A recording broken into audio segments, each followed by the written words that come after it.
a left-of-center European leader, specifically Germany, is lecturing Senate Democrats about how far left they've gone in terms of policies to shut down made in America conventional source of energy and promoting their green agenda. The Biden administration and Senate Democrats' war on American energy still continues, despite lectures from the Europeans telling you can't do this. The president killed the Keystone XL pipeline, comes right into Montana.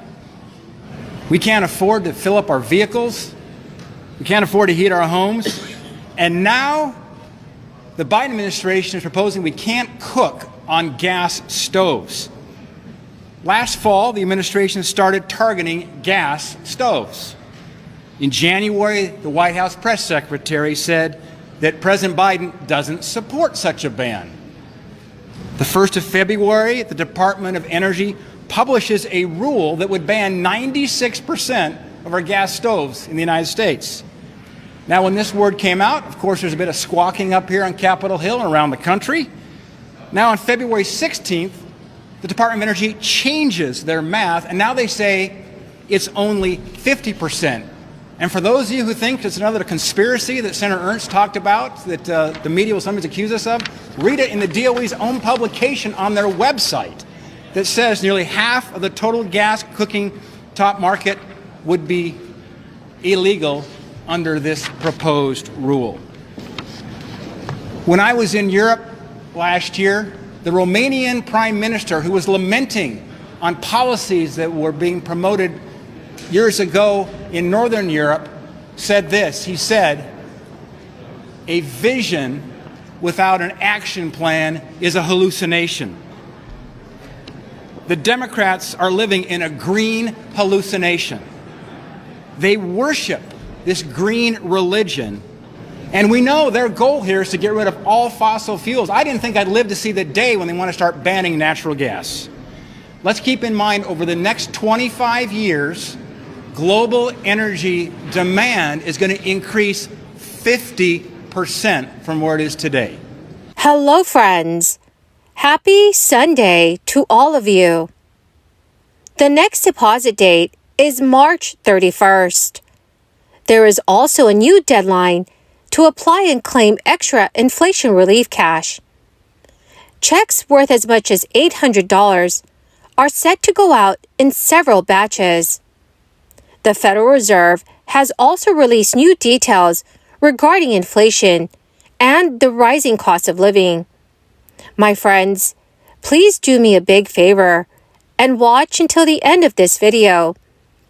Also, to say thank you for being here every day and for being part of this community.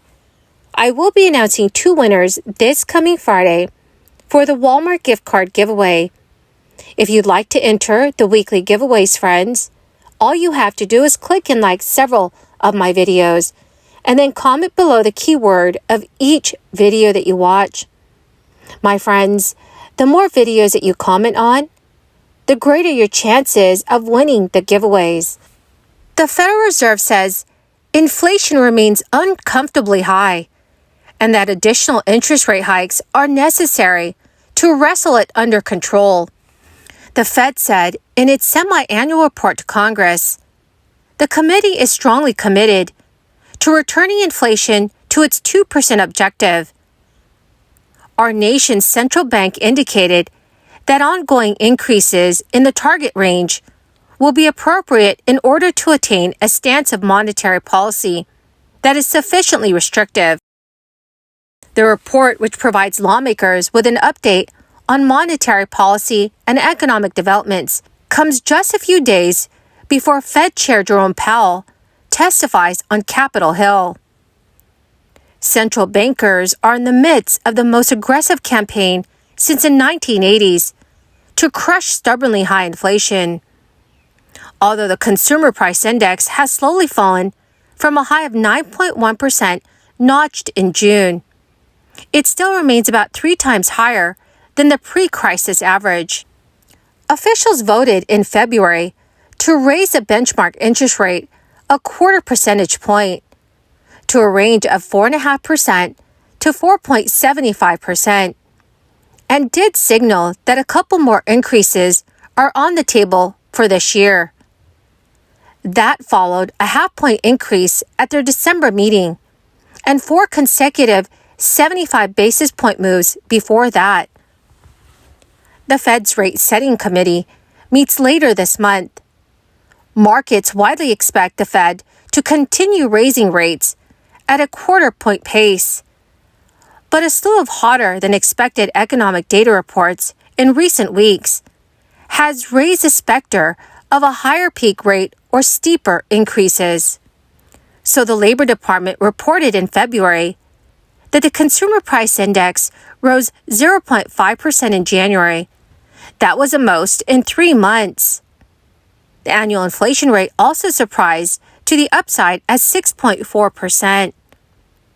Several U.S. states have already agreed to send stimulus payments as relief due to the rising cost of living. Within the next 4 weeks, residents of the Pine Tree State will be issued a payment of $450. The money from the winter energy relief payments, which received approval in January of this year, will be given to all recipients who filed their 2021 taxes last year by March 31st.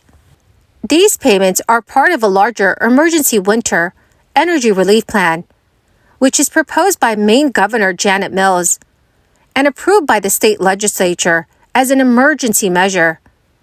They will be given to about 880,000 eligible Maine residents. Governor Mills said in a recent statement, "High energy prices have made staying warm more difficult for Maine families this winter. That is why I signed an emergency relief measure that quickly puts money back into the hands of Maine people. Those who are eligible for this payment include anyone who filed a Maine income tax return as a full-year state resident for the 2021 tax year by October 31st of last year. Filers must have reported a federal adjusted income for the 2021 tax year of less than $200,000 for those filing a married joint return, $150,000 for a person filing as head of household, or $100,000 for a single person. If 2 people filed a joint 2021 Maine individual income tax return and their combined federal adjusted gross income, if 2 people filed a joint 2021 Maine individual income tax return and their combined federal adjusted income was less than $200,000 a year, each person will receive the $450 payment. Brad Little, the governor of Idaho, has also approved the payment of tax refunds of $300 for single taxpayers and then $600 for combined filers, or 10% of the taxpayer's 2021 income tax, whichever one is higher. By the final week of March this year, the tax board anticipates issuing about 800,000 returns totaling $500 million. Also, taxpayers in the state of Massachusetts are eligible to receive a refund of about 14% of their state tax liability. Individuals who filed their 2021 return before October 17th of last year should receive their refund very soon. Taxpayers who filed after and up to September 15, 2023, will receive their payment 1 month after filing. Well, my beautiful and most dearest friends, that is the end of my daily stimulus update video for this Sunday. Thank you, my friends, for being part of this community and for joining me here every single day. My friends, this coming Friday, I will be announcing 2 winners for the Walmart gift card giveaway. If you'd like to enter the giveaway, friends, all you have to do is click and like several of my videos and then comment below the keyword of each video that you watch. The more videos that you watch and then comment on, the greater your chances, friends, of winning the giveaways.